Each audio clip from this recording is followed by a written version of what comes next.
9, 8, 7, 6, 5, 4, 3, 2, 1, 0.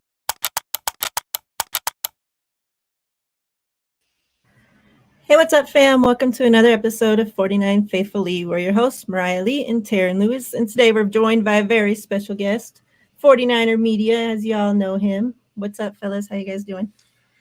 Doing good. Looking forward to this crazy matchup of the teacher and the student. Yeah, I'm nervous. Yeah, same here. Looking forward to it, but it sucks. It's like one of the games I really wanted to watch, and I can't because I'm moving my mom to Texas on Sunday. So something, but it is what it is, You can have it on your phone.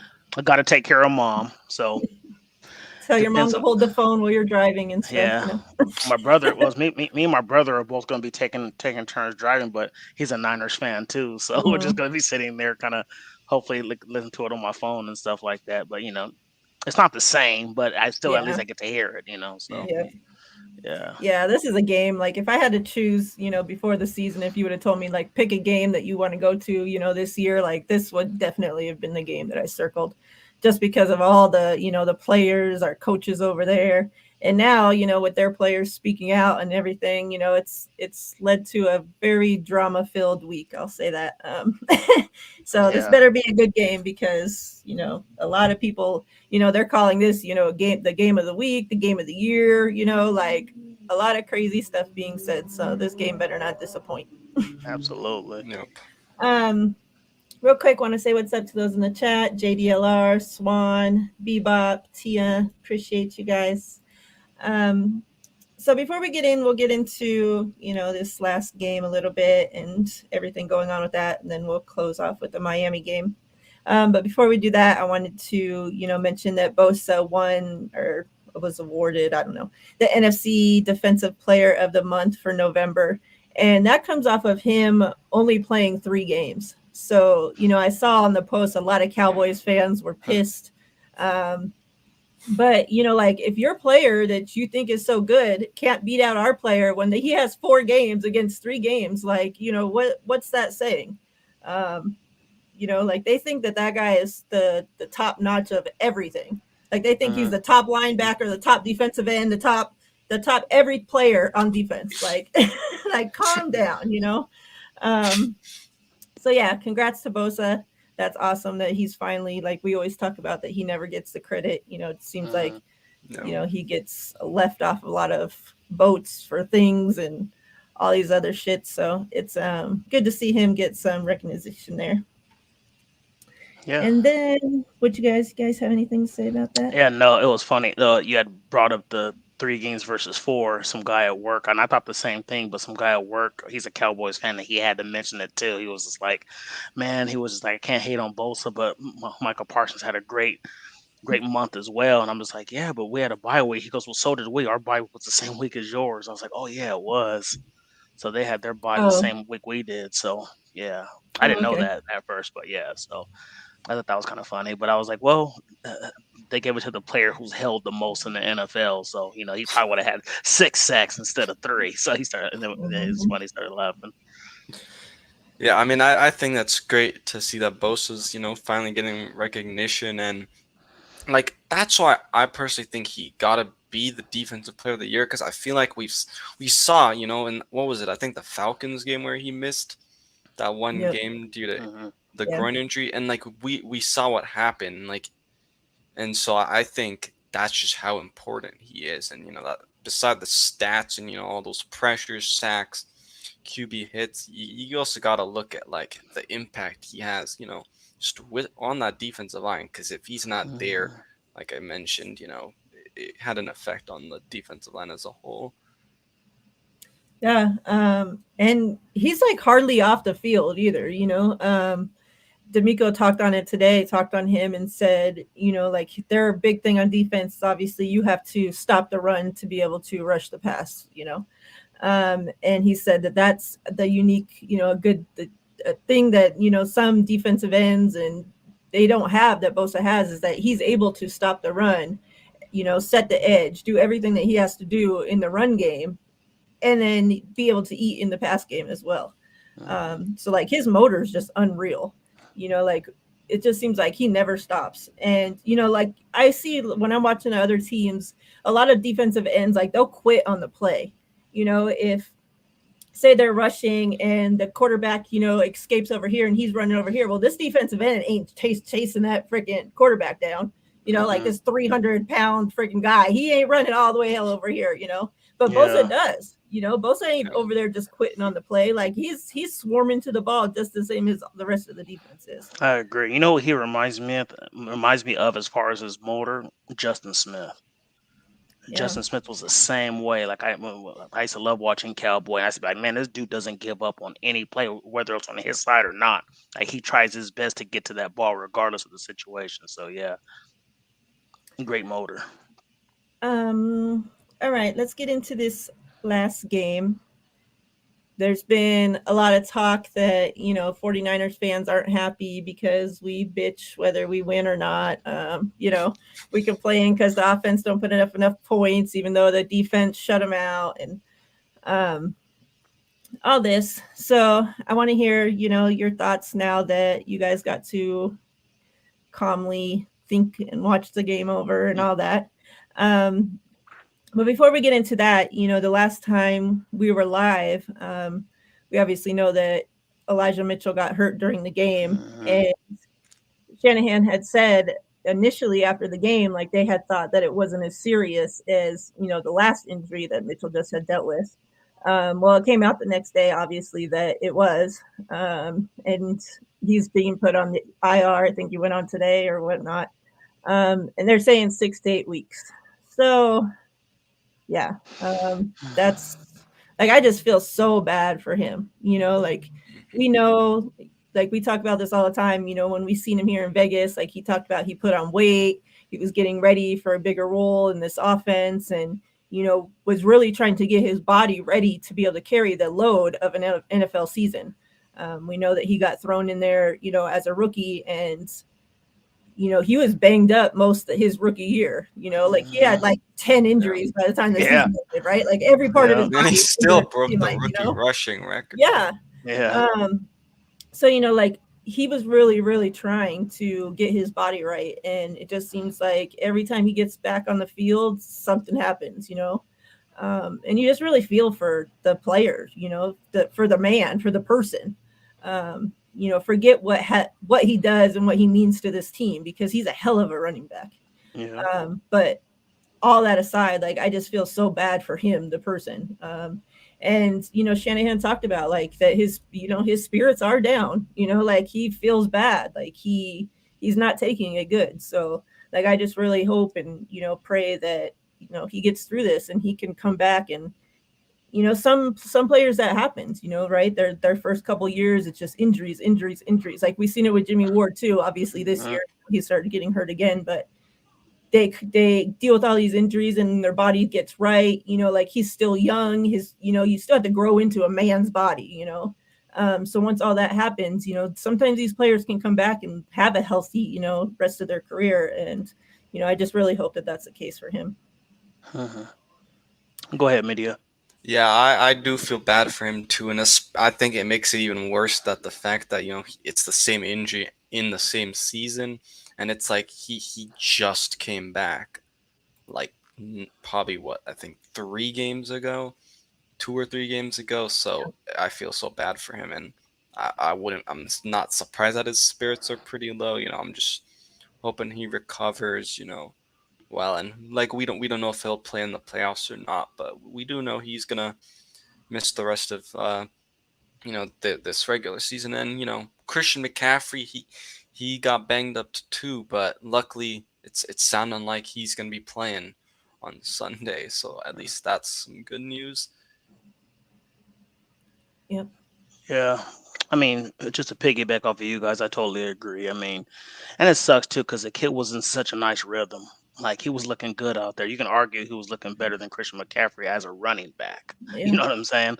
Like he was averaging like 5-6 yards a carry. So yeah, just like you mentioned, Miriah, we've said this plenty of times. When we saw him here in Vegas, and we talked to him personally. I mean, you can tell by just looking at him that he had gotten bigger. And then the fact that he said it himself, he was like, I wanted to put on like 10 pounds of muscle so I can, withstand all the punishment in the NFL. And the fact that, he's hurt, back to back, with the consecutive injury, it sucks for the kid, man. And yeah, excuse me. And I just think he feels bad probably because he feels like he's letting his team down. You know what I Yeah. mean? He probably feels like, Mhm. man, like I want to be out there, I want to be produced. And he's undeniably the number 2 back on this team. You know what I mean? Like, and to me, and it's not close. So the fact that he got hurt, I mean, and now it's just time for Jordan Mason and TDP to step up. Big shoes to fill, in my opinion. Yeah. So that was, I mean, the other injuries, most of them, have come now today. Some didn't practice yesterday, but Christian McCaffrey did practice today. Amenhue was practicing. Eric Armstead has practiced for 3 straight days, and is most likely active for this game. So, on the injury, news on the rest of it, it's pretty good. It just sucks losing him. Before we get into, the running backs that'll have to step up in his place, let's, how you guys feeling about this win over the Saints? I know, we were obviously upset because the offense just came out and looked terrible.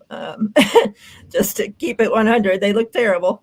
After watching it 600 times since, they still look terrible all 600 times. But the defense, man, they're just playing lights out. And a lot of people, oh well, it was Andy Dalton, it was this, like they have the leading wide receiver, rookie wide receiver on that team. He's not no slump, like No. he's getting those yards, he's having that production with Andy Dalton as quarterback, and obviously sprinkled in Taysom Hill.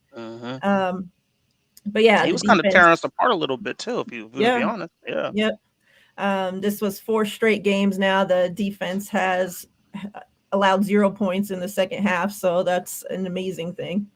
But yeah, what are you guys? How you feeling about this Saints win now? I mean, I'm really happy to see what the defense did because like they pitched a shutout basically the entire game. Hufanga, Fred Warner, getting those fumbles, and especially being that efficient in the red zone because you did let them go down the field a little bit at times. And so that's why I feel like I wished that the offense did score a little bit more points because if the Saints were like a better team, who knows what would have happened. So that's just where I wanted to see the offense, a little bit better, and especially on that first drive of the entire game where Fred Warner, punches it out. Like really, like I think the Niners should have been able to get a touchdown, but other than that, I don't think there's really much to say about this game. Like it's just a great win to see that the defense continues to play, lights out and with this intensity, and that's something I feel like the offense isn't really able to match. Like it's kind of weird that the defense every week is just playing out there. They have the energy. All the players are smiling. D'Amico Ryans is on the sideline, going crazy. Reminds me of Robert Saleh.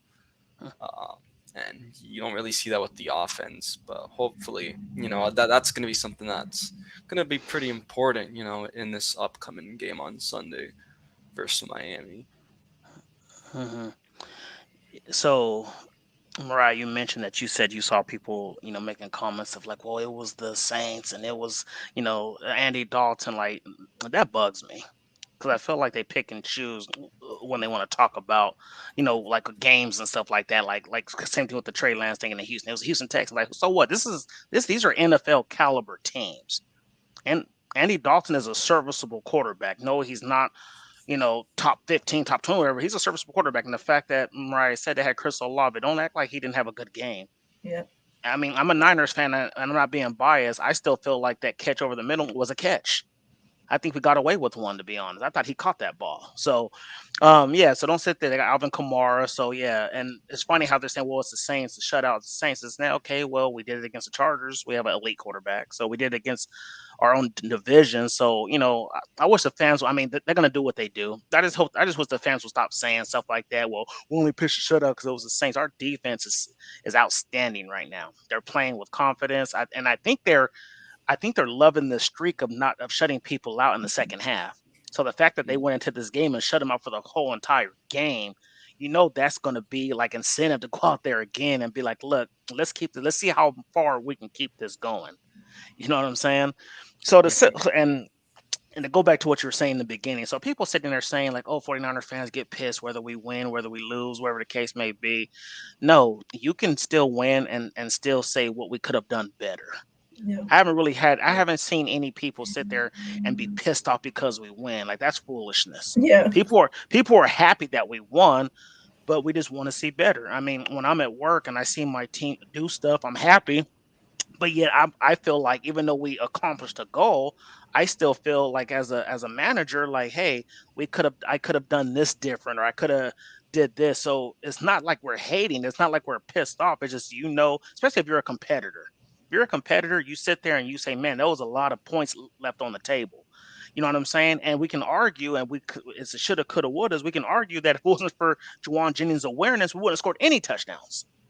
So it could have easily been a 9-0 game if it wasn't for Juwan Jennings. You know what I'm saying? So yeah, I mean, I'm happy about the win. I'm glad that we're in first place. I'm glad that we have a undefeated record against the division. But we can't sit here and say that we're excited and we're happy that this offense, with as many weapons as we have at home, only scoring 13 points. I'm sorry. Like, there's room for improvement there, and it's okay to talk about it. It's okay to say, I'm happy, but X, Y, and Z could have and should have happened. So yeah, that's all what it comes down to. So for the fans sitting there saying that we're never happy, that's false. I'm always happy. I don't care if it's 6-0, we get the W.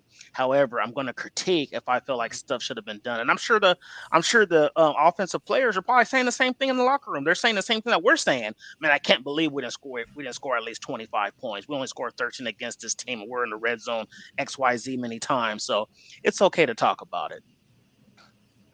Yep. I see a few people have joined, so let me say what's up to you, Melissa.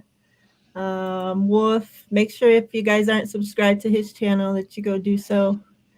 David McNew, Bryant, Tony Montana. Let me get through here. Tanya, my sis, what's up? Kali, Christy, I see you. Joey.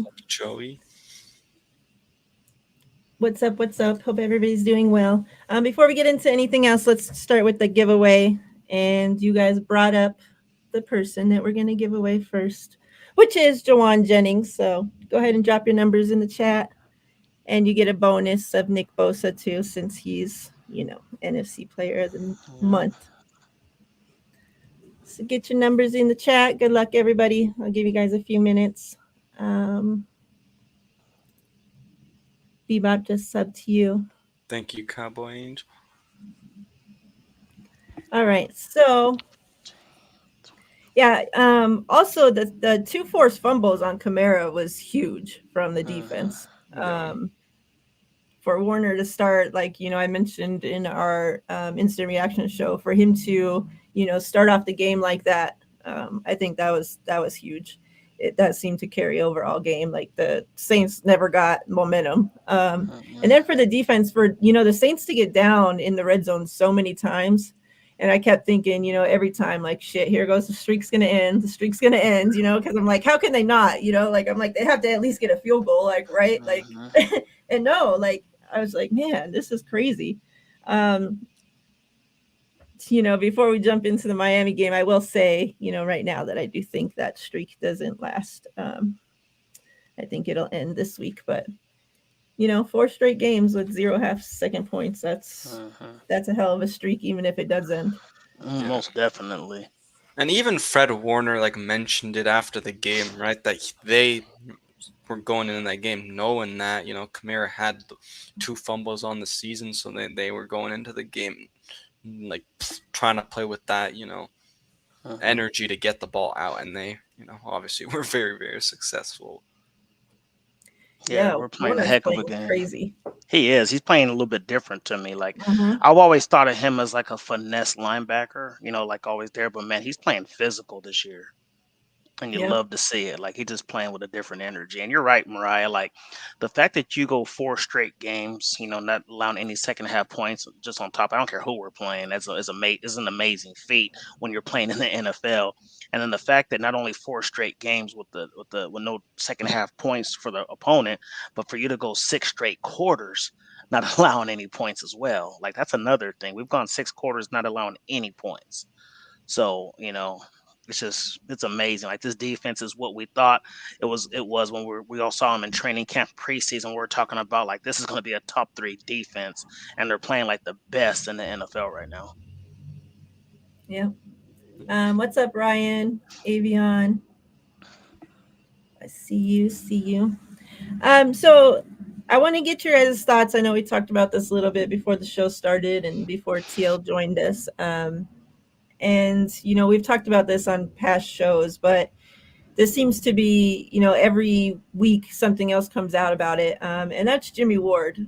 This week on KMBR, he, mentioned on there that he'll be going to free agency, obviously, he says. The 49ers haven't offered me anything. And, we've talked about how, like, we think that, he's kind of getting done dirty because, he pretty much lost his job to injury. And I know, obviously, the person that, came in and filled in for his spot is playing lights out. So it really makes it hard, right? Like, how can you bench somebody that's playing so good? But then at the same time, it's like, that's Jimmy's spot, like I keep coming back to, like, that's the longest tenured 49er on this team. And he lost his job, like, to somebody that you just picked up off the streets. Like, it's kind of crazy, right? And then, it's his contract year and you have him now playing out of position because I want to feel like it's almost like you don't have enough balls to just say, okay, well, this guy's playing better, so you're going to have to sit on the bench. No, we're going to make you still play, but we're going to make you play over here where you're playing terrible.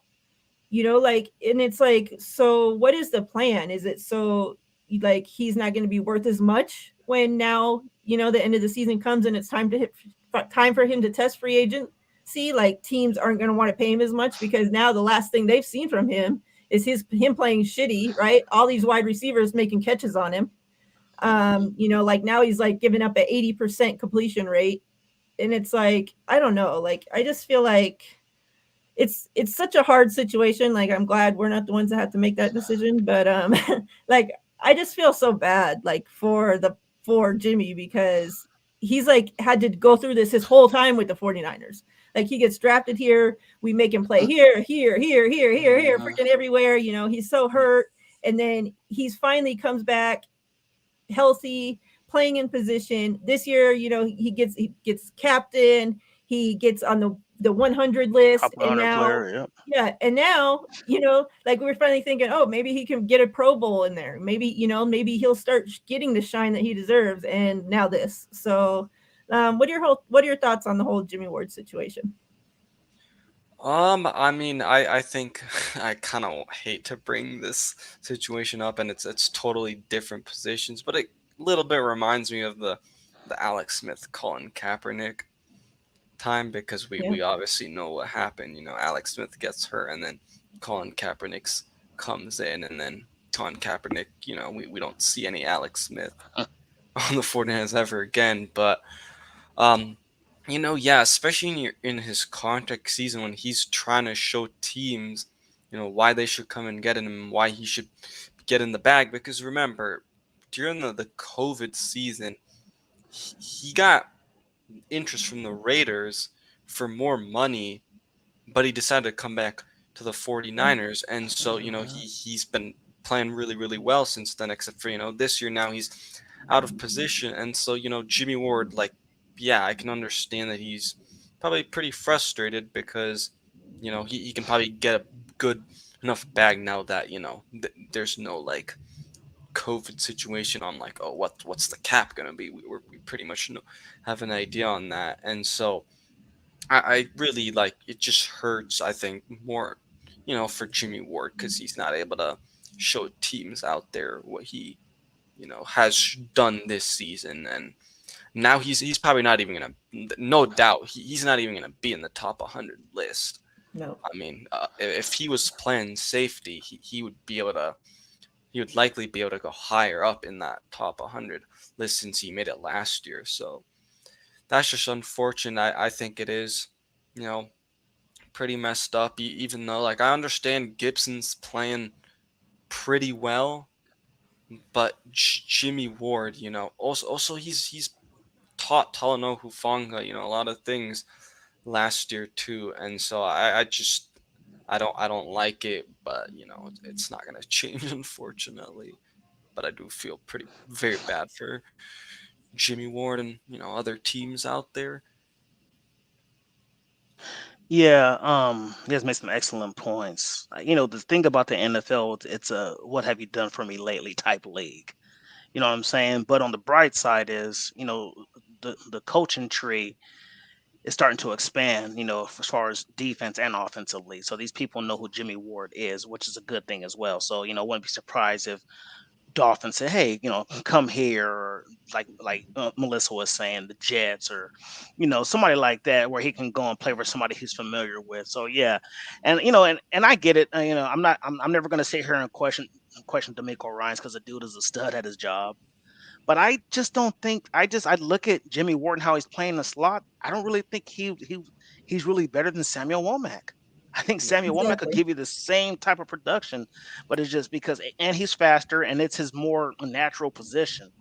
You know, the thing with Jimmy Ward, you brought it up earlier, like his first couple of years with the San Francisco 49ers, you know, he was always hurt. Like first 2, 3 years, hurt. People were like, get this bum off my team Yeah. and he can't stay healthy. And I couldn't now, you know, stand his ass. yeah, and people were just dog walking yeah, him, like, oh, he needs to be off this team and this is and that. Then, you know, the last few years he's been healthy. And now people are talking about, man, I wouldn't mind him staying and retiring a 49er. You know what I mean? Just because his dedication and him, like media said, like he could have went somewhere else for more money, but he loved, and it's not like he was going somewhere else. Like he wasn't going to like the Houston Texans. He was going to stay in the Bay Area pretty yeah, much with the Raiders. So, you know, I mean, unfortunately, I mean, they moved here, but you know what I'm saying? So he could have, so it wasn't like it was for like, oh, I want to go somewhere where it's cheaper to live. And he stayed in the Bay Area. So his loyalty, you know, says something. And you guys are right. I don't, I'm not cool with benching people for injury unless you've been trash. Now, if he was playing and he was just horrendous and you want to put Deshaun Gibson in, fine. But like you guys said, he was a top 100 player last year at his position with arguably, you know, this year he'd have more talent around him. You know, if Emmanuel Mosley would have stayed healthy, then you got an upgraded strong safety and upgraded Travarius Ward. So his job probably would have been easier if he was started from week one. So it sucks. I feel bad for him. And like you said, media, it kind of reminds me of the Alex Smith situation, but then it doesn't because for Alex Smith, I think Harbaugh was just waiting for his chance because you know hmm Colin Kaepernick was a quarterback he drafted. You know he wanted him to start. Gibson was on the street. yeah, It's not like people were like, "Oh man," like it's not like they drafted him and now they're waiting for him to take over for Ward. Like this man was on the street. They picked him up. He's playing well. Don't get me wrong. He's playing excellent. But I'm just saying, like the way that Jimmy played last year with not as much talent on the back end. Now he has a lot more talent on the back end, and then he don't get his job back to me, and now he's getting hurt again. Like it's just been all bad for him, and I feel bad yeah. for the guy. But like I said, hopefully, you know, and I hate to say it, D'Amico Ryans, he's probably gone. Let's just be real here. He might be somebody who might say, "Hey, Ward, why don't you come with me?" You know what I mean? Who knows? So the good thing is there's the Harbaugh coaching tree is expanding, it's getting bigger. So all these other guys know who Jimmy Ward is. So, you know, I think he'll get a bag, but probably not as much as he thought he would have gotten. Yeah. You know, I see that like Niner Sickness and Melissa both said, you know, about keeping the Sean Gibson instead.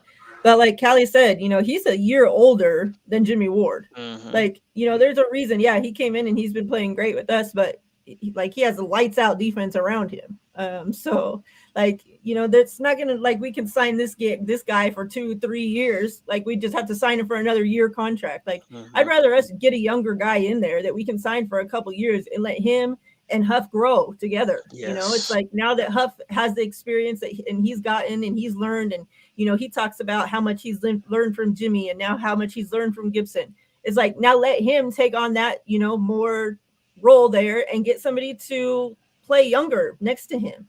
Like, and it don't necessarily have to be, you know, draft somebody or rookie, but, you know, maybe somebody in 25, you know, not freaking 31, 32, 33. Yeah. Like, come on.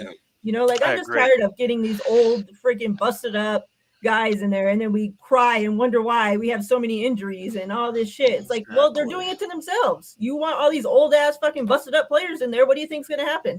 They're old and busted up. Like, let's be real. Yeah. It's crazy. Want to keep all this freaking just because he's playing great. Like, that don't mean he's gonna keep playing great forever. Like, you know, I don't think that he's the person that's going to fix it. Like, fine, you want to move on from Jimmy. I think then you get somebody younger in there to take his spot, not somebody older. I agree. I don't think we really have much more to say about the Saints game. I think what we all really want to talk about is this Dolphins game, and I really hope that the Dolphins can come in and get their ass kicked, because the Dolphins fans, they're on my last nerve this week, let me tell you. For those of you, I don't know if everybody's entered in the giveaway, but I'll give you about 30 more seconds to get in there for this Juwan Jennings and Nick Bosa card if you haven't, and then we'll draw the winner, and then we will move on to the Dolphins.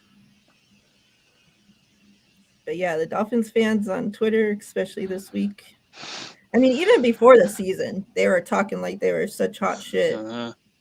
And now, only thing I will give them props for, 49ers the farm team. Like, yeah, I heard them say that. Leftover, busted up old ass players that we kicked to the curb, and yet we're the farm team. Like, the only thing I'll give them respect for is that they called how Tua was going to be. Like, they were saying all off season, like, with Mike McDaniel, they think that Tua was going to be a better quarterback, and they have proved that. So I give them props on that. But yeah, but all the foolery I've heard all week. I've been in Spaces maybe twice. I'm not in as much as I used to be. I was in Spaces twice. And then the foolishness I hear on there, like you said, the farm team, and we're going to dog walk you, and Mike McDaniel's 10 times the play caller is Kyle Shanahan. And it's just been crazy. So, we're going to see. We're going to see what happens this Sunday. Yeah, like I said at the beginning of the show, it's the student versus the teacher. 55. Let me see what we got here. You know, it's funny when I did 49ers, Lakers for life. Lakers for life. What a surprise. It's been a while, but that's cool. When I did the show with Breezy on Thanksgiving, we did some giveaways, and he did a few, and then I did one, and the guy that won the giveaway that I did guessed the number exactly right. But I'm like, well, I ain't giving them away, you know, like, because I'm like, well, we're not on our channel, so I'm not giving them the auto card. Yeah, for sure. And I'm like, of course, we've been waiting for somebody to guess it, and then on his show, somebody does. Congrats, Tia. You get Juwan Jennings and Bosa. I got to send the giveaways out probably this week. I gotta start getting them ready. Perfect. Yeah, I guess I finally won a giveaway on the channel. I think once you win your first one, then you start winning a lot after that. All right, so let's get into this Dolphins game. I put out a poll, you know, asking the Twitter people how they felt about it. And I put up a poll prior to last week's game, asking about how they felt about the Dolphins game. And then I put one out last night too, so I could compare, you know, during how they were feeling last week compared to this week. And there's a lot of fans. The poll for today that I put last night hasn't closed yet, but there's a lot of fans I've noticed that are voting from like other teams, and they're commenting, you know, that they want us to kick the Dolphins' ass too. So as you guys talk, I'm going to pull up those poll results so we can talk about that. But go ahead and give me your feelings, how you're feeling. If you're nervous, do you think we're going to kick their ass? What you got? I'm feeling a little bit better just because there is supposed to be some rain, you know, in the forecast. And so I think that's going to help the Niners on defense in terms of it should, you know, we shouldn't be having to see Tyreek Hill and Jalen Waddle, you know, be going totally down. I feel because otherwise they'd be slipping. But I'm a little bit more concerned about the offense, just because the offense has struggled when it has been rainy games. I don't know if it's still. I don't think it's gonna be even close to that Chicago game, but I'm still even concerned because I still remember that Colts game from last year as well, where the Niners just did not look great. So to me, it's more about the weather that concerns me. Yeah. Yeah. Well, I was just about to bring that up. Eric Armstead's supposed to be coming back, playing this game, and it's just been amazing seeing this defense play, multiple games without, you know, two, sometimes three or four starters sometimes. You know what I mean? And we're still taking care of business. So yeah, I mean Mosley and Eric Armstead's been out pretty consistently, for the whole season. And our defense still hasn't really skipped a beat. So I'm just kind of surprised to see what this is going to do for us. And you're right, media. If it's raining, I feel a little bit better. But at the same time, this defense is fired up for some. This defense is fired up, man. Like I said, when you're a competitor and you see that you've been dominating these teams like this, and especially in the second half, like I think they're going to go in there with a little chip on their shoulder. There's been a lot of trash talk this week, about what's gonna happen. Their speed is still scary regardless if it's raining or not. Tyreek Hill, he played at Kansas City for years, and and there it rains a lot, snow, stuff like that. So he's used to playing in this kind of weather. Yeah, I don't know. It's gonna I'm not the Dolphins are gonna get theirs. It's like I don't like Miriah said, I don't expect a shutout. They're gonna get theirs, but I don't think it's gonna be as Yeah. high scoring as we think. And you're right, media. This offense, I don't know what to expect. That's the issue. Like we had mentioned before a few minutes ago about people getting upset about us critiquing the offense not being happy. Well, these are the type of games where we need our offense to step up. Offense is going to have to go out there and score some points. So, I want to see our offense go out there and get busy and be consistent and, get down the field and score some points other than a team than our own division. Because I'm sick of us seeing us dominate the Rams and the Cardinals, which is nice. Don't get me wrong; it's a division No. opponent. I love to see it, but at the same time, I need to see it consistently against the rest of the NFL. So that's what I'm looking forward to the most. The defense is the least of my worries. The fact we're getting Armstead back is good. It seems like we're getting healthy again, at least on both sides of the ball. So yeah, I don't know. It's just going to be an interesting game, and so offense needs to go out there and handle business. I'm sick of the excuses and well, just be happy we got the win and all this other stuff. This offense with these weapons should be out there putting up points like it's nobody's Yeah, business. they should be able to score 30 plus Most points. definitely. Like, I mean, you sit there, you're right, Mita. You couldn't say it any better. Like, there is no reason why. And it's funny, too. Everybody I've talked to said the Niners should be scoring no less than 30. I'm like, just give me 24-27. Because I figure with us scoring 24-27, we can beat anybody because of our defense. But yeah, we have the capability, like you said, we should be scoring at least 5 touchdowns a game, at least with all these weapons and with the type of play caller that Kyle is. So yeah, I think that's the only thing that worries me the most is how consistent his offense is going to be in putting up points. Yeah. The poll. So 4 days ago, this was before the Saints game. I said, "Hey, faithful, are you worried about facing the Miami Dolphins?" 31% said kinda. 43% said no, we can beat anyone. 26% said yes, they're looking good. Now the current poll that's going, it's been up for 16 hours now. And I worded it, a little different. Miami Dolphins at San Francisco 49ers, who wins? 75% say 49ers. 12% Dolphins. 13% it's close, I don't know. And it's had 110 votes already. So it's crazy how in just these few days, 49ers fans seem to be a lot more confident than they were prior to us beating the Saints.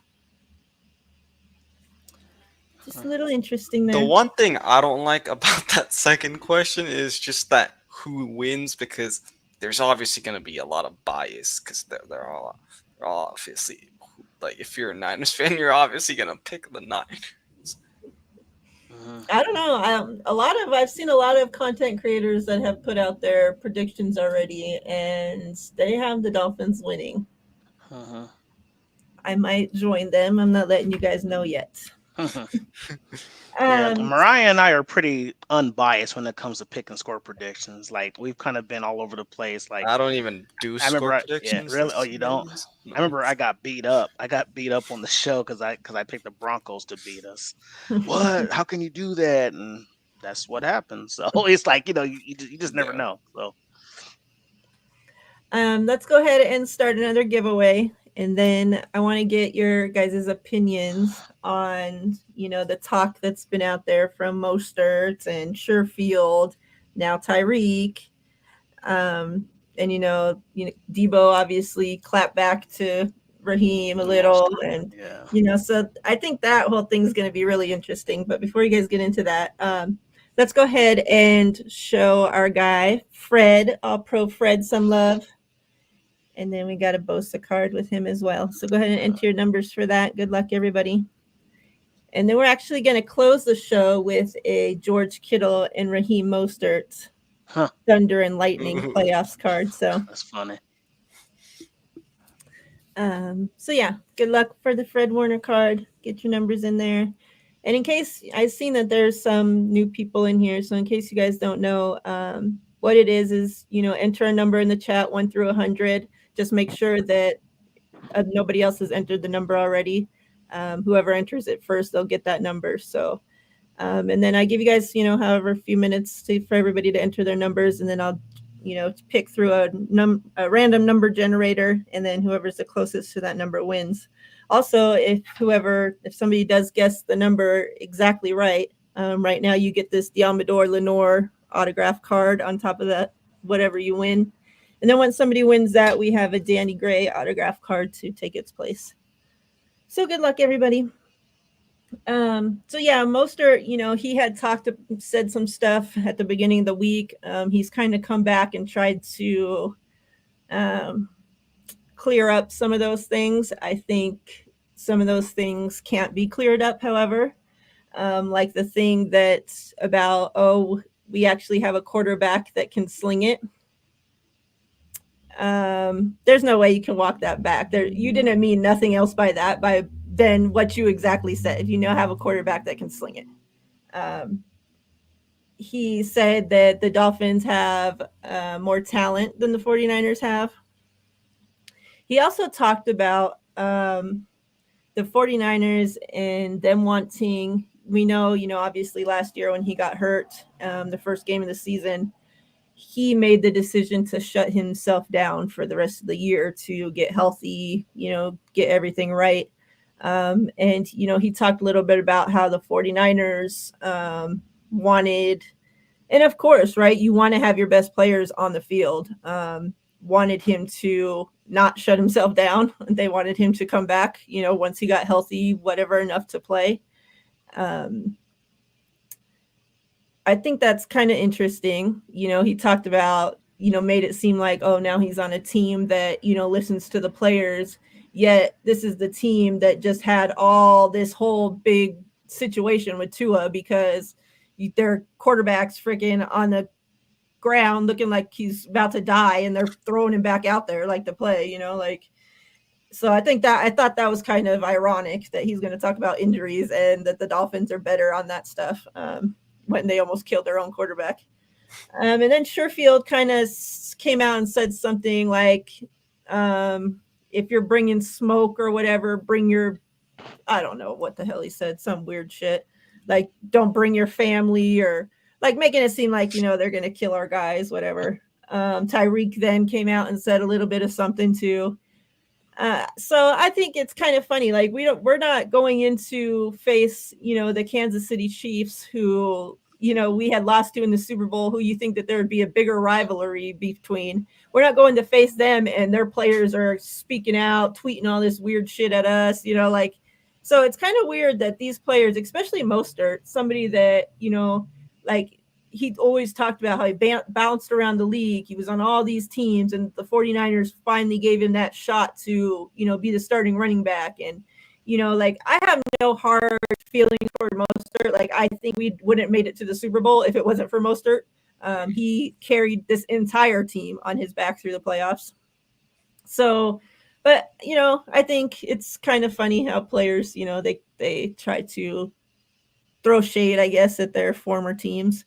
What are your guys' whole thoughts on all this shit? And the only person I've seen that has said something on our side is Debo. I'm not sure, you know, if you guys have seen anything else, but I know Debo did say something like, you know, something about Raheem's talking crazy, whatever. So what are your guys' thoughts on that whole situation?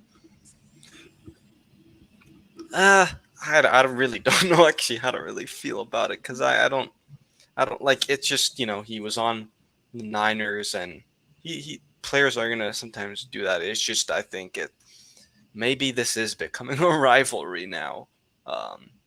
It's just, you know, this is the first time that we're seeing Kyle Shanahan versus Mike McDaniels you know, play against each other. So maybe this could be a reoccurring thing when we, you know, do play them again. But, you know, like Raheem Mostert, yeah, he did, you know, end up clearing it up what he really meant, but, you know, that's probably a lot of BS.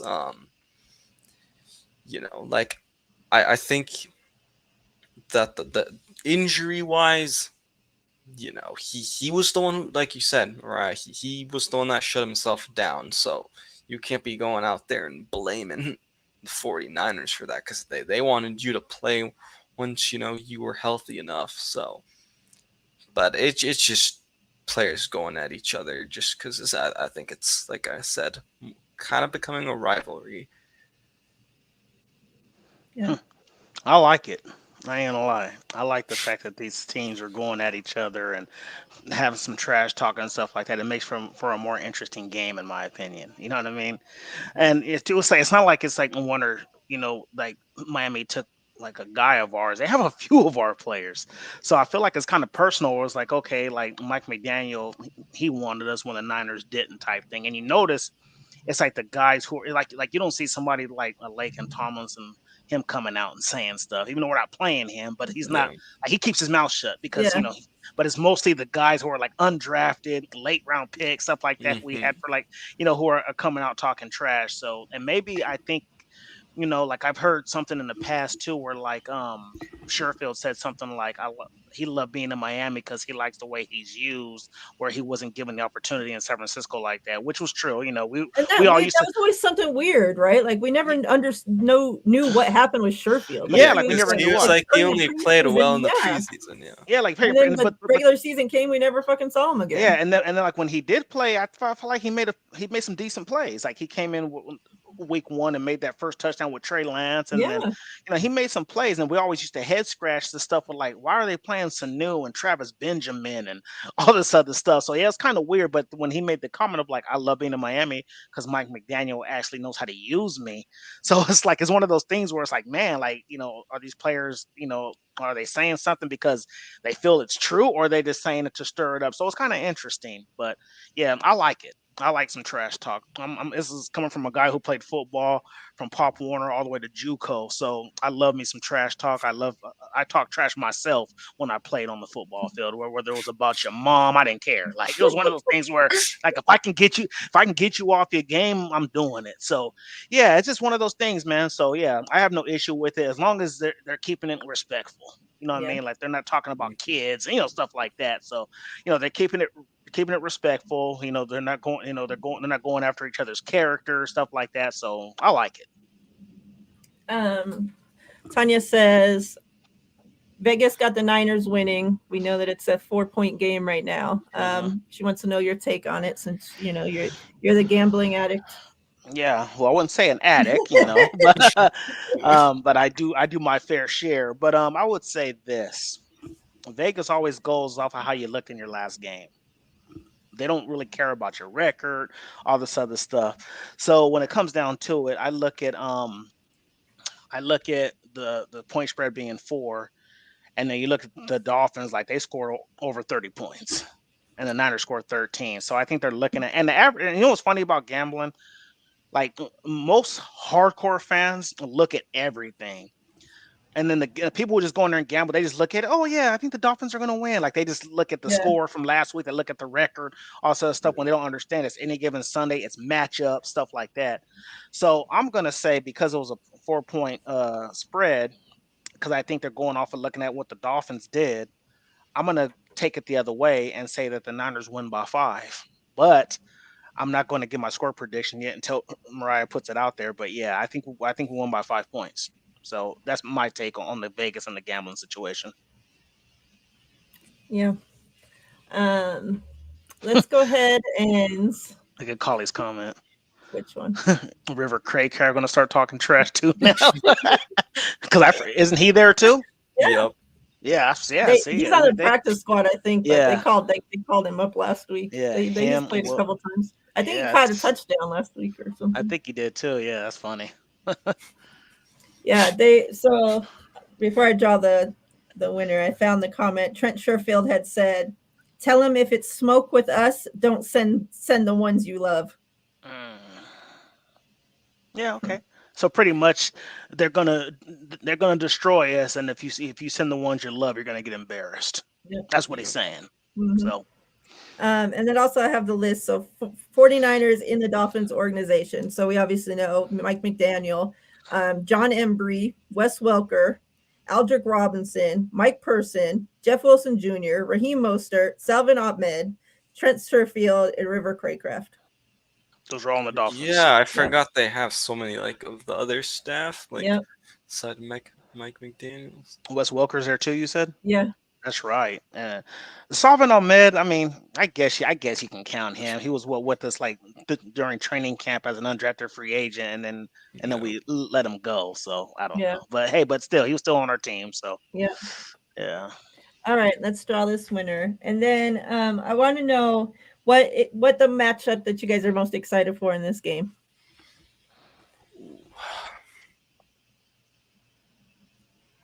Are we saying it now or after? Yeah, go ahead. Okay.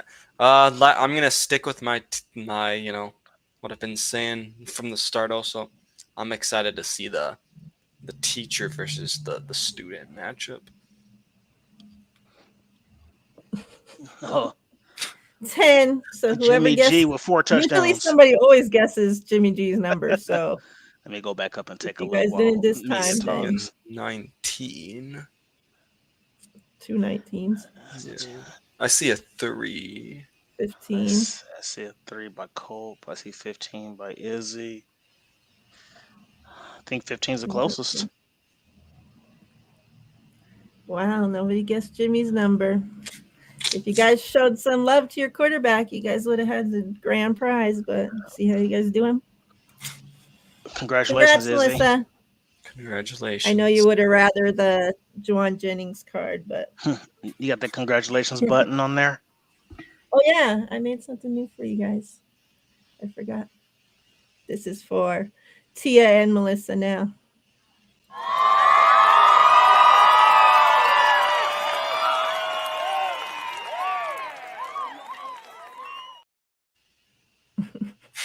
Congrats. TL, you gave me your matchup yet? No. My matchup, I'm gonna go. I'm gonna go. Okay, so this is the matchup I'm worried about the most, I would say. Deommodore Lenoir against Jalen Waddle. Mm-hmm. That scares me a little bit. However, Janoris Jenkins might get some burn too. That's another one of the cornerbacks we picked up this year. Another one who's over 30. But hey, I used to enjoy watching that guy who was with the Giants and stuff. He had some dog in him. You know what I mean? I think it was with the Titans last year, right? So and then he's also been on the Saints too. Yeah, so and he played well. So I don't know what's going to happen with that. I don't know if they want him to be in the slot or whatever the case may be, but Deommodore Lenoir and Jalen Waddle, to me, that's going to be a huge matchup. Our pass rush is going to have to get home. because Tua's looked stellar this year. He's looked very good. Mike McDaniel, I don't know if you saw the little comment he made when he was in high school. He was like, "Your technique was trash." Did you see that? Yeah. He was like, "Your technique was trash." But it's like, yeah, I love me some Mike McDaniel. Even though he's on this team that's talking all this trash, I love me some Mike McDaniel. His personality is just awesome. But yeah, that I think if our pass rush gets home, we'll be fine. But yeah, Tashawn Gibson's gonna have to earn his money on Sunday because it might be a lot of corners getting beat up over the top. So he's gonna have to be out there. So yeah, if I had to worry about one, I'm gonna say that's the matchup that I'm worried about. But the matchup that I do like is Boza on whoever it is, but I think Teron Armstead is kind of questionable. He's their best tackle. Mm-hmm. But if they have to play their backup tackle, I think Bosa's going to eat. He's going to just destroy he destroys whoever it is anyway. But I think with Armstead being out, that's going to be an issue for the Dolphins. And that's going to help us get home. And then Armstead, him being back, hopefully he comes in there. He takes on 2 blockers to let Samson Ebelcom and Nick Bosa do their things on the edges. So yeah, those are my 2 matchups. I'm going with D'Amico Ryans against Mike McDaniel. Because we can say all we want about Shanahan versus Mike McDaniel, but the two really don't go against each other. So we need D'Amico to be able to shut down Mike McDaniel, and they know each other very well. So, this is going to be a great chess match. And, I'm interested to see the adjustments that D'Amico makes, the adjustments he comes out at halftime with, because this Dolphins offense is a high-powered offense.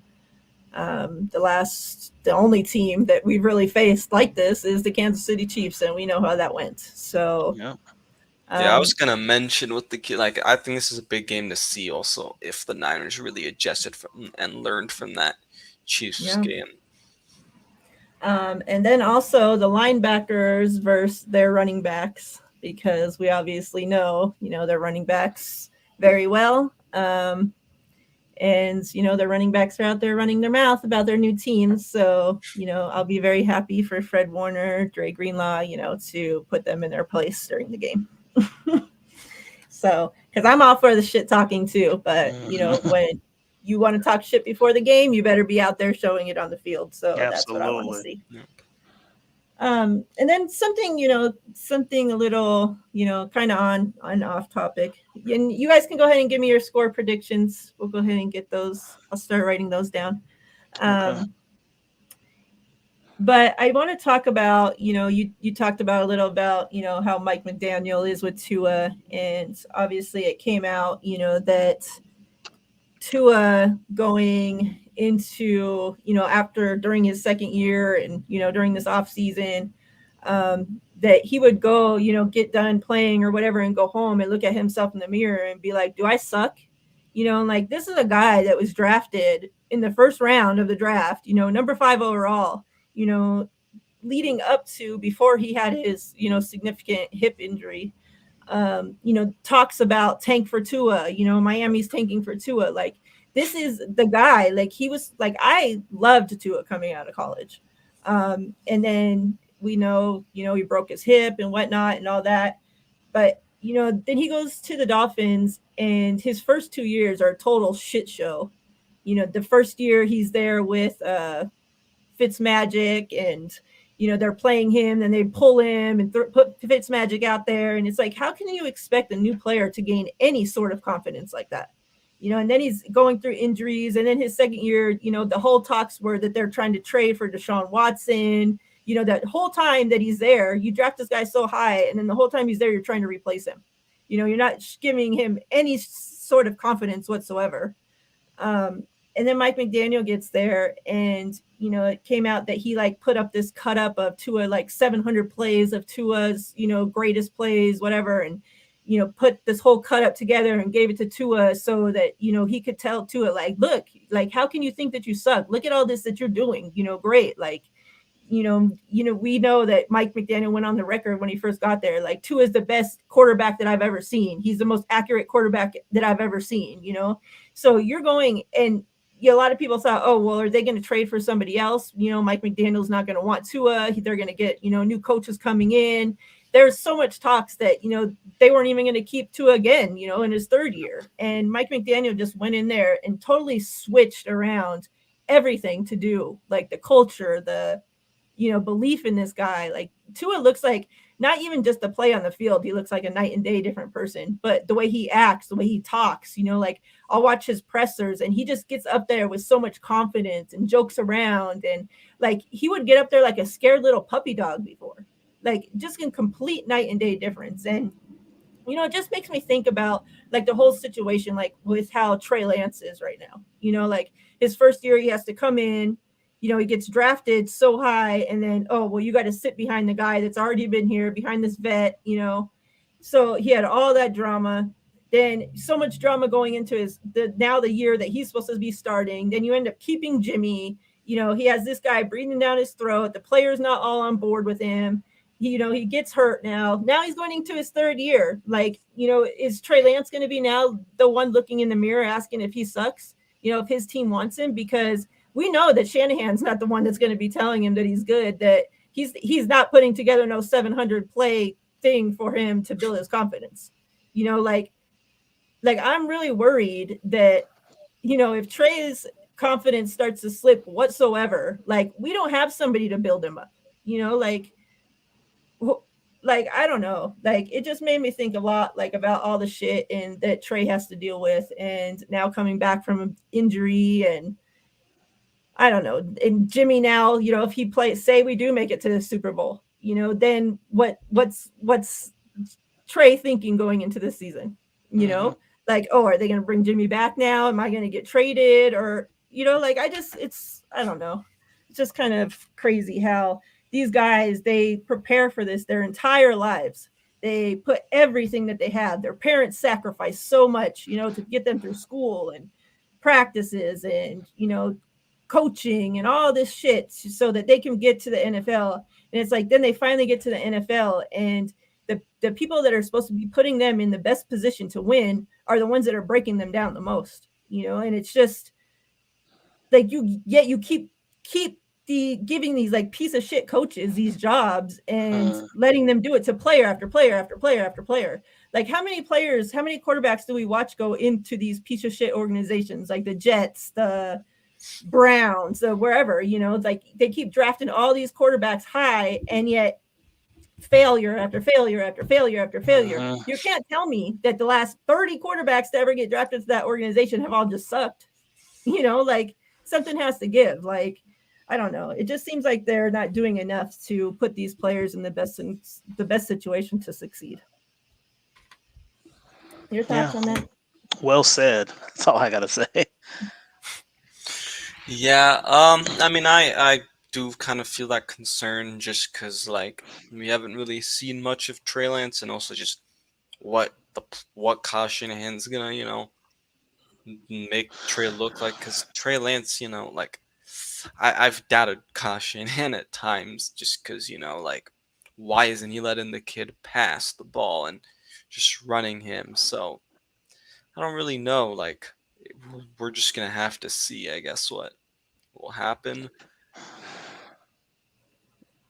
Kind of something hit me what you said though, Miriah, which is kind of sad, because you sit there and you said that how Mike McDaniel, you know, he put up a 700 cut up play, you know, for Tua to say, hey, look, you are a good quarterback. Like, look at these throws that you have made, or whatever the case may be, to show that the potential, and then that, you know, the potential was there, and that they have full belief in him. And you're right. I don't see Kyle doing anything like that. Like, I don't see Kyle just sitting there, which is sad because he should. If I'm like, for one, I'm the one who put my trust in you and got you, so I'm gonna do whatever I can to make you have the confidence, to make you feel that you're the man for this job, and that I have all my trust in you. So yeah, and then Terradome's right. Like, Mike McDaniel is a smart dude. Like, I feel like he can vibe with these guys, and the dude, I think he went to Yale, if I'm not mistaken. Like, dude is smart. You don't go to Yale if you're a dummy. You know what I mean?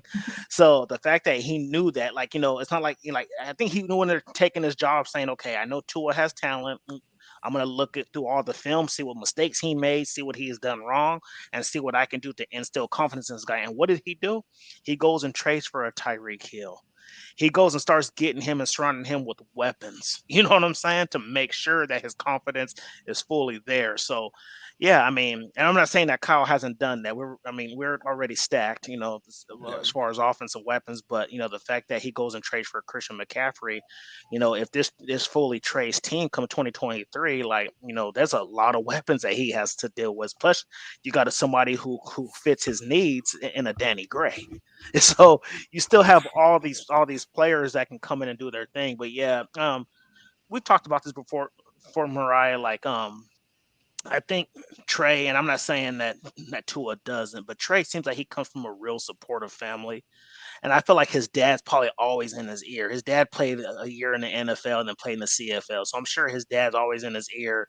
Like, look, son, you know what you can do. Just block out all the noise, and just have, because if you don't believe in yourself, then nobody else will.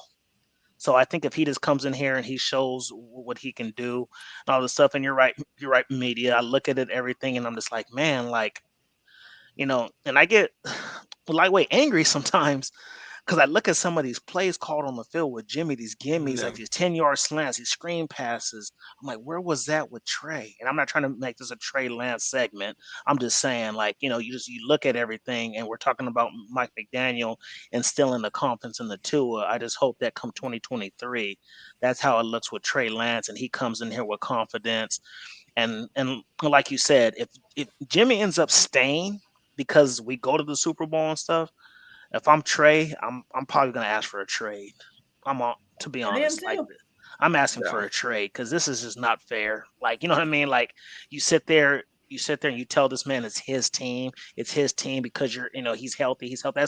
That's no different from what we talked about earlier, losing your job for injury. Yeah. You know what I'm saying?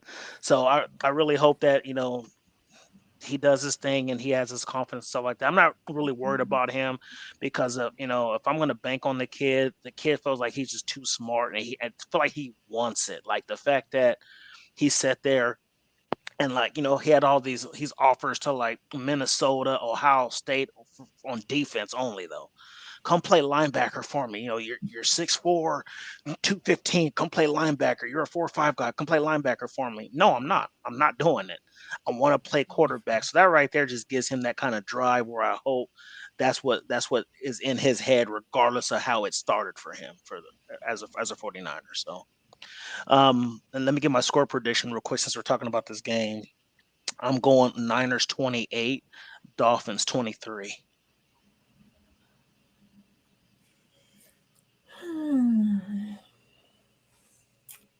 I don't know when I'm going yet. I think I'm going to go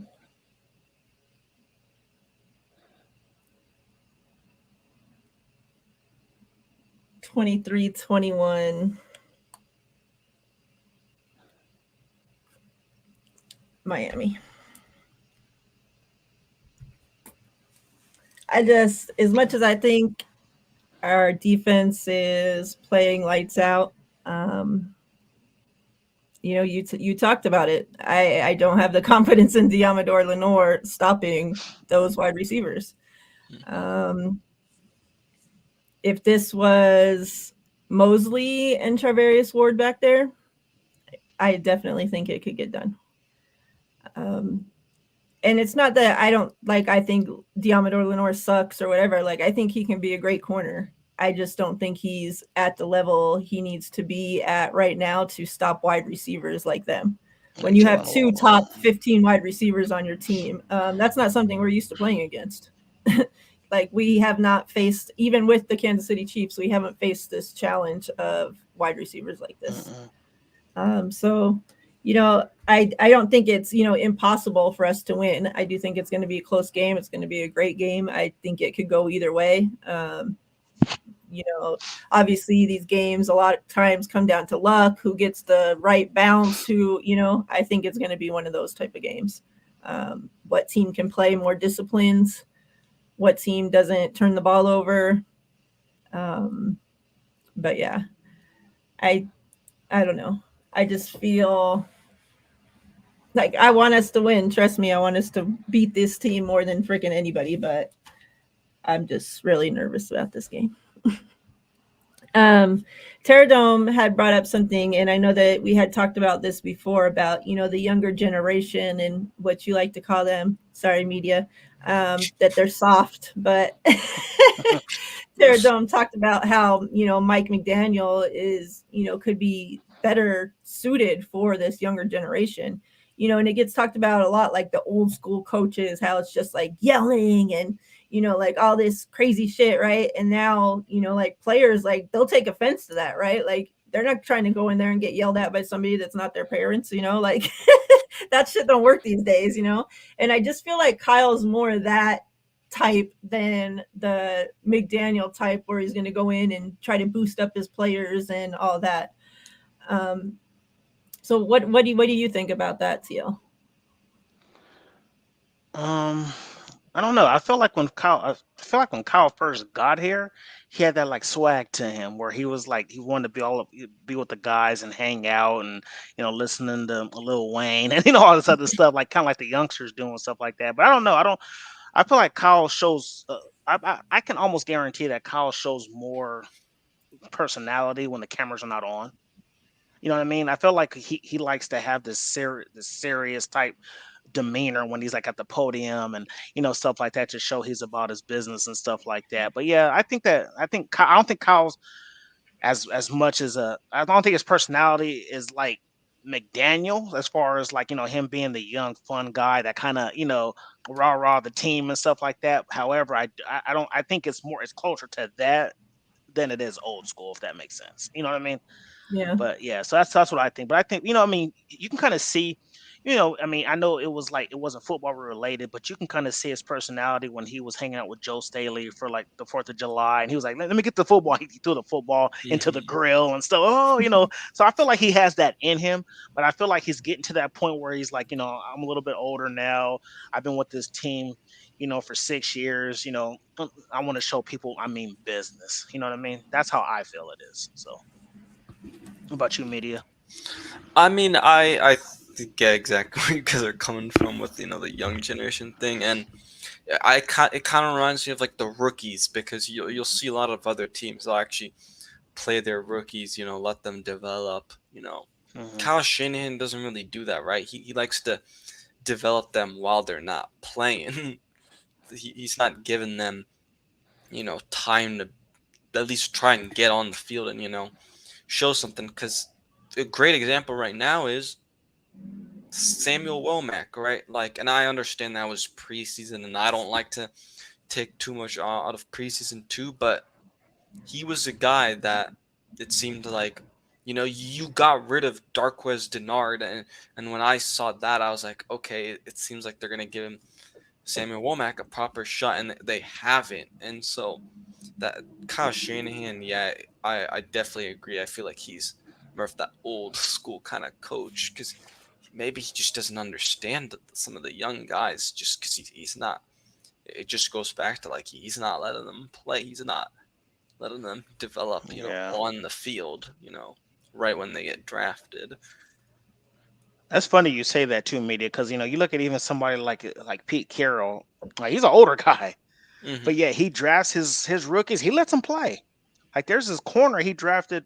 Like I think he was like a late round pick, undrafted guy. He's out there doing his thing. Like they're talking about him being like defensive rookie of the year. He's doing that good. I can't remember his name off the top of my head right now, but that corner they got. But look at Pete Carroll, like he's not scared to do that stuff. But you're right. I feel like, I mean, maybe I just got the blinders on because I'm looking at our team, but I do look at the rest of the league because I have the league pass, so I kind of bounce around from games to time.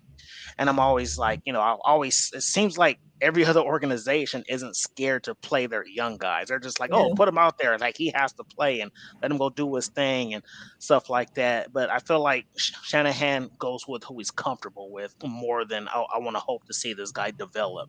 Because like we talked about earlier, we look at the Sherfield thing when we brought him in, he looked good, and all of a sudden, then like he's getting out snapped by the Muhammad Sanu's and the Travis They Benjamin. even said he was like above Brandon Ayuk. Yeah, like, remember that? Yeah, they were like, he's above. He's number 2 in the depth chart right now. He's above Ayuk, but if he's above Ayuk and number 2, then why is Muhammad Sanu and Travis Benjamin getting more snaps? So it doesn't make sense to me. So you're absolutely right about that. But yeah, I think he goes more of who he's comfortable with and who knows his scheme because he's so much I feel like he strives to be a perfectionist. So I feel like he wants it done his way for the most part. So he puts in the guys who like I said. But if you look at it, the whole thing, if you're telling the fan base and the coaching staff, whoever, that Trent Sherfield is the number 2 receiver coming out of preseason, well, you're definitely not showing it because he got no burn. So it's just, I don't know, it's weird. But yeah, I don't know. Kyle, I think his personality, like I said, I truly believes he puts on a different persona. I'm not saying he's Dr. Jekyll, Mr. Hyde type of dude, but I'm just saying like he's just more of those, like, I think when he's in the building with the guys, they're practicing when the camera's not on, I'm sure he's a different dude. Yeah. I don't think you gave us a score prediction, did you, Media? No, He said you he's said you not don't doing give that. them. That's right. You I don't haven't give them. been given score That's right. predictions this year. Yeah. All right, let's go ahead and get your numbers in for this last giveaway for the Raheem Mostert and Kittle card plus a Bosa card. If you haven't given your score predictions, go ahead and do that. If you already put them in there, then I already got it. And then we'll go ahead and give some closing thoughts and get out of here. Yeah. Also, to answer your question. Sorry. Go ahead. Okay. I saw a couple people put this, and make sure that you guys are voting for our guys to get into the Pro Bowl. You can go find the retweets on Twitter, retweet them. You can also, go to the NFL page and vote from there. I think it was yesterday that Fred Warner put it out, and he was like way down the charts, like 6th, 7th. Yeah, he's like ninth. That's disgusting. Yeah. So make sure you guys are getting out there and voting. Faithful. Yeah, let's get him up there, Faithful. That's crazy. And then go ahead. No, there was a question up for Izzy, but I didn't see it. I didn't see what she said. Let me find it. Right here. Oh, 949 question. I think we do beat Purdue, but I think it's closer than what people think. Blake Corum, our starting running back, who was probably a Heisman candidate because he had 19 touchdowns in 10 games. He's out for the season. So, but our backup running back, he did his thing against Ohio State. So yeah, I think we win. I think our defense is too good, but yeah, I think it'll be close. It's not going to be a blowout, I don't believe. All right. Any closing thoughts before we get out of here? Either of you? Go ahead, Media. I guess. Let everybody know where to find you too, what you got going on. Alrighty. Yeah. So I think, the last thing is hopefully that the offense looks, better this week. Hopefully the defense continues to ball. And I will say, I think the offense will actually be able to move the ball because I believe the Dolphins are like ranked 20th in defense. So I think that they should have a decent, they should be able to move the ball fairly well. And yes, and you guys can find me on YouTube, Instagram, and Twitter at 49er Media. I do my own preview show weekly with the Forever Faithful podcast. So we'll be doing ours probably on Saturday this week. So make sure you get your asses over there and subscribe. Yeah, I just defense definitely, as far as a pass rush has to get home. You can't let Tua have any time back there with these speed guys because a corner can only cover a receiver for so long. As they told us in football, a receiver knows where he's going, the corner doesn't. So he has to be the one to shadow him. So I think as long as our D-line can get home, like I said, Eric Armstead's coming back, which is great. Him going to be there, so he can eat up 2 blockers, stuff like that. And then Samson Ebukam. I'd even play some Drake Jackson inside if I could. Let Ebukam and Nick Bosa play the edge, and then put Drake Jackson and what's his name, Eric Armstead inside along with Omenihu as well. So yeah, I think we'll be okay. I think that's just my only concern is Jalen Waddle. Mooney Ward, he's going to do his thing, but then I know Tyreek Hill's going to get his too. He can't be stopped either. Tyreek Hill he's gonna get his. He's like a Cooper Kupp. He's like a Justin Jefferson. No matter what's gonna happen, they're gonna get theirs.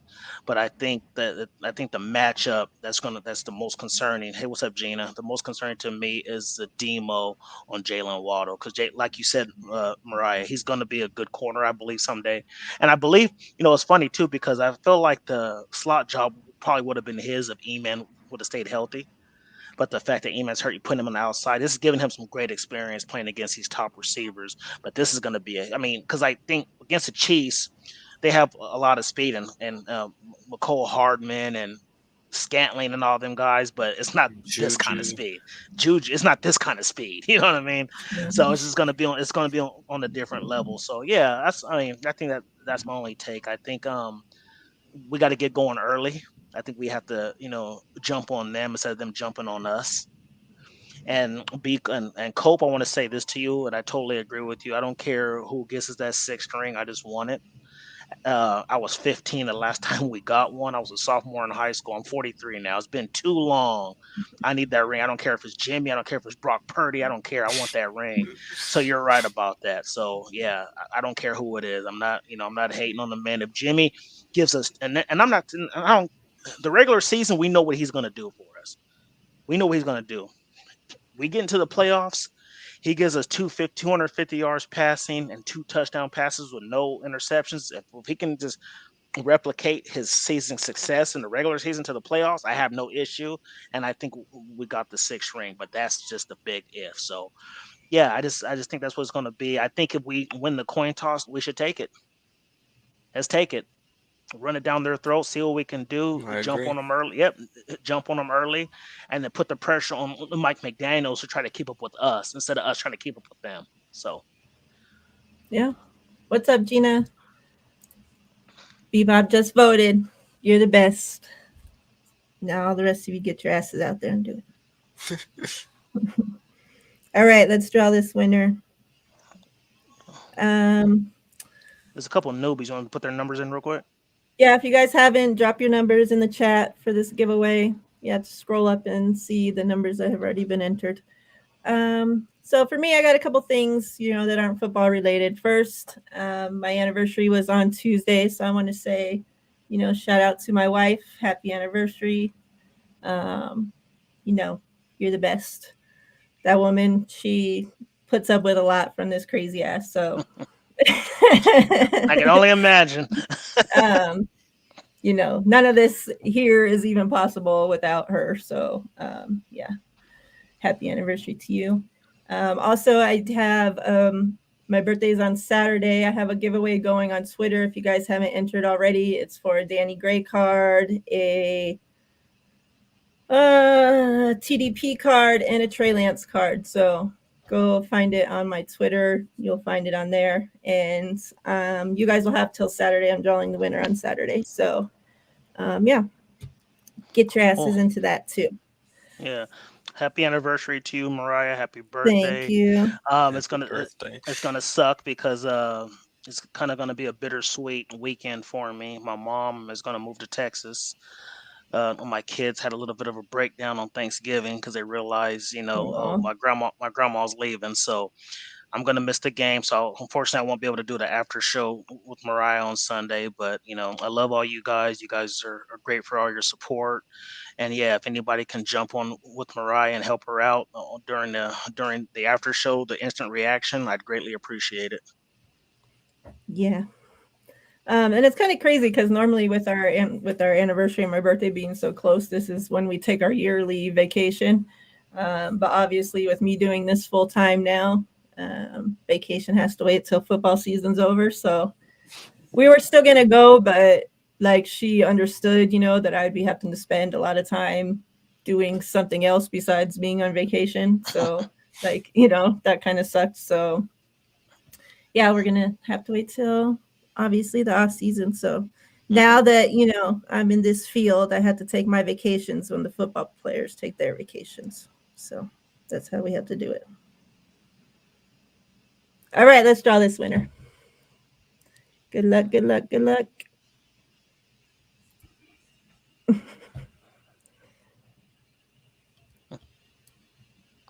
Oh, wow. 8. Gina? I just saw Gina just put a 7 in there. Let me see if that's what it stands. That's crazy. And she was one of the last ones to come in. Let me see. Gina, you owe me one because we're about to draw. And I said, let's have these people get their numbers in.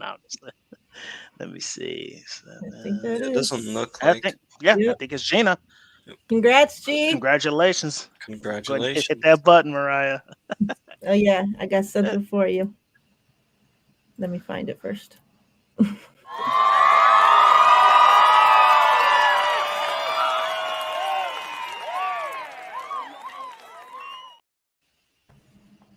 Congrats. I don't know if you were here to even see what you won. So this is what you won. This Raheem Mostert and George Kittle Thunder and Lightning playoff card. And then this Nick Bosa card, if I can get it the right direction to go with it. So congrats. Just if you can DM me or mailing info on Twitter whenever you get a chance. And I should have giveaways going out soon. They're getting stacked up, so you got to send them out. Also, there were a couple other giveaways on Twitter that we had going this last couple weeks that the winners haven't claimed theirs, so I'm going to be redrawing those. So you guys might have a chance to get those too. Yeah, and before we leave too, today's December 1st, so we're literally 1 month away from the Niner Raider game. That's going to be coming up here. And everybody who knows, who's been on here for forever, knows that Miriah and I have this sports bar that we rented out for the game for the people who, weren't fortunate enough to either go to the game in person or, whether it's their finances, whatever the case may be. So, yeah, I would love for you guys to, hit me in the DMs. You guys, I would love to meet you guys if you're going to be in Vegas. I know it's an expensive weekend because they like to hike up stuff for the New Year's Eve and New Year's Day, hotels, flights, and the game, $800 nosebleeds, which is crazy.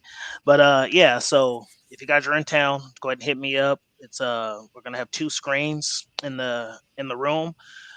Appetizers, we're gonna be doing some raffles, and it's $40 a head to get in. So you can Zelle me or pay cash the day at the event. So yeah, I would love to meet you guys and have some fun, talk a little trash, and meet all the Niner faithful I can. So yep. Yeah, and we have there's a lot of cool people that are coming already. So you guys should join us and we'll have more cool people there. But yeah, it should be a lot of fun. It sucks because obviously my wife works in the casinos and, we don't get those kind of holidays off around here, especially you're not getting New Year's off. No, not at all. Even that's her day off, really. But she has to work OT that day. So she probably won't be at, any of the events, but maybe I can drag her in for a little bit before she has to go to work. Yeah. Yeah, exactly. Yeah, tear down. Like the $800 ticket costs are crazy. And like, Yeah. even with us living here, like we don't have to pay for hotels, for flights, for driving, for whatever else, all the other costs to have to come here. And we're still not trying to spend that money on tickets to see the Raiders. The too. new Like, stadiums are so expensive, even the Rams one. Yeah. Yeah. Might sleep in the desert. There's other people sleeping in the desert, so it's okay. You can join them. Like they got tunnels underground they sleep in too. You can For sure. You'll find somewhere to sleep. Don't worry. Yeah. There's a whole city under there, so you'll find a place to sleep. Just park your car at Planet Hollywood and sleep in the parking lot. It will be warm and it's free. So yeah. All right. I appreciate you coming on with us, media. We'll have to do it again. Thanks for having me. TL, I appreciate you always. Oh, for sure. I appreciate you as well. Chat, you guys are the best. Don't let any other content creator tell you guys you're the best, because you guys are the best over here first. Okay? You guys can be second best over there, but you're the best here first. Damn it. You'll be the second best, guys, if you go sub, Yeah. Gina, I totally agree with you. You sub to 49ers Media on YouTube. Yes. All right. All right, fam. You guys take care. You're the number one. We appreciate y'all. Love you guys. Peace.